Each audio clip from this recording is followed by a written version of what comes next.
Hey everyone, it's Andrew from MAO Magic, and today we are going to make chicken noodle soup from scratch. So let's get going. We're going to start off with a company called like a Wonder Roast chicken, roasted chicken, available from pretty much any grocery store, Sam's Club, Costco type thing.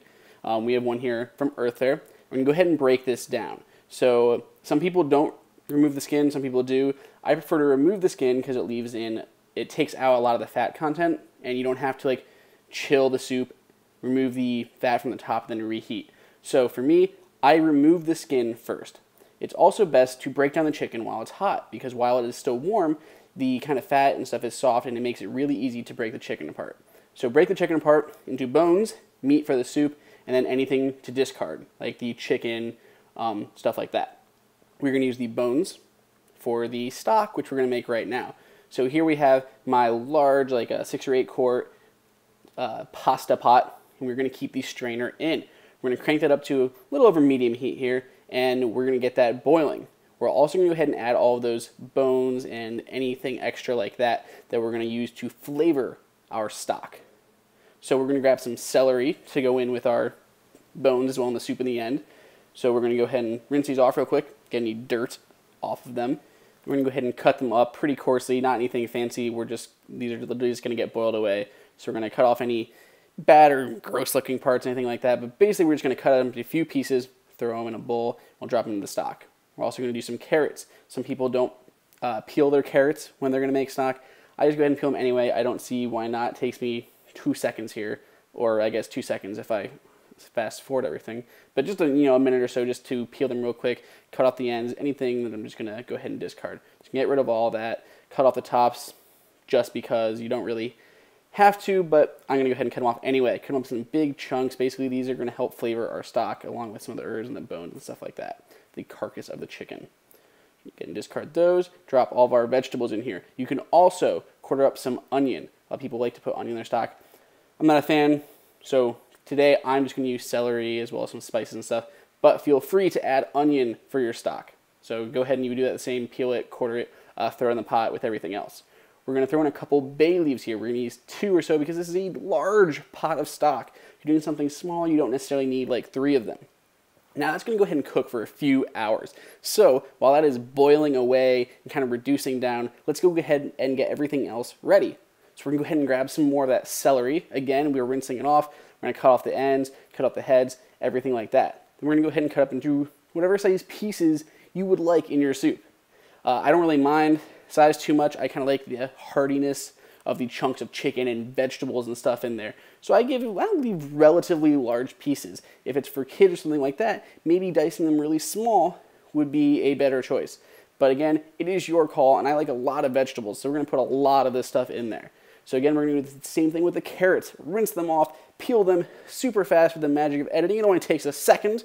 Then go ahead and cut off the tops, cut off the bottoms. We go ahead and dice those up the same way, about the same size that we did our celery a few moments ago.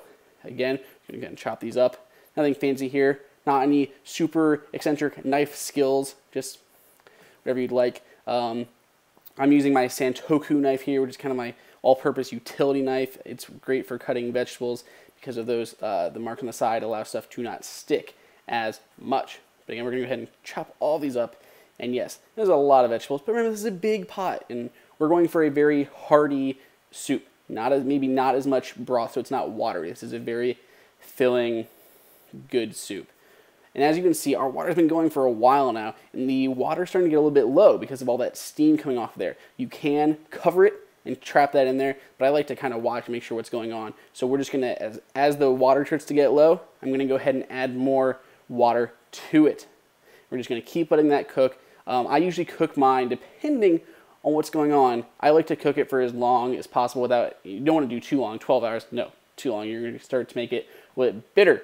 I'm saying like 4 hours would be a good thing. I usually start it right after lunch or so for a good dinner and work week food.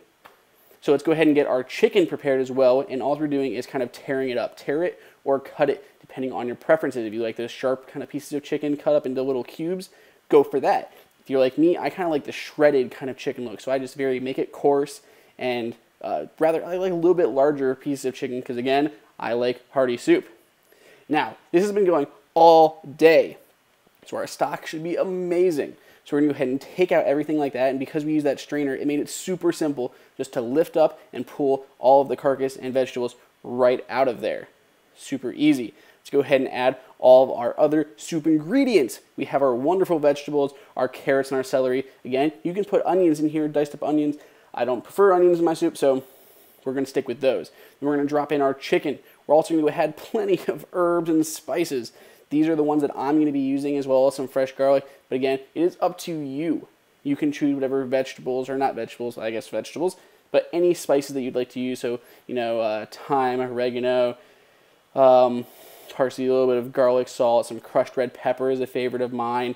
We're going to need quite a bit of salt here because this is a large pot. You don't want to add too much sodium though, so I added a decent amount. We're going to add some freshly cracked pepper, and we're going to stir this up. Stir it up super nice. Now I let this cook for a few more minutes before adding my noodles because I like to make the vegetables decently soft. We're also going to go ahead and add in kind of my special ingredient, which is red pepper olive oil. It is very spicy, so you need just a little bit, but I love it. It gives it a great kick. I also add a little bit of regular olive oil in there at the last minute as well. But that's just, those are my kind of signature things. If you don't want anything, if you don't want that like background heat to your soup, forget them. Don't worry about it. Add some regular olive oil if you like. Other than that, get it boiling again. Now we're going to go ahead and add our egg noodles. I always use egg noodles. I just think they're amazing, but you have to find ones that work perfect for you. I've tried dozens and dozens of noodles, and sometimes I like shell noodles because they kind of scoop up the broth in there, which is great, but I can't beat egg noodles. They're my absolute favorite. And there you guys go. That is it. Super simple. Just cook until those noodles are safe. Go ahead and chill in the fridge as fast as you can if you're going to keep it for the rest of the week. Other than that, please subscribe. Throw your questions up in the comments, and I will see you guys all next time.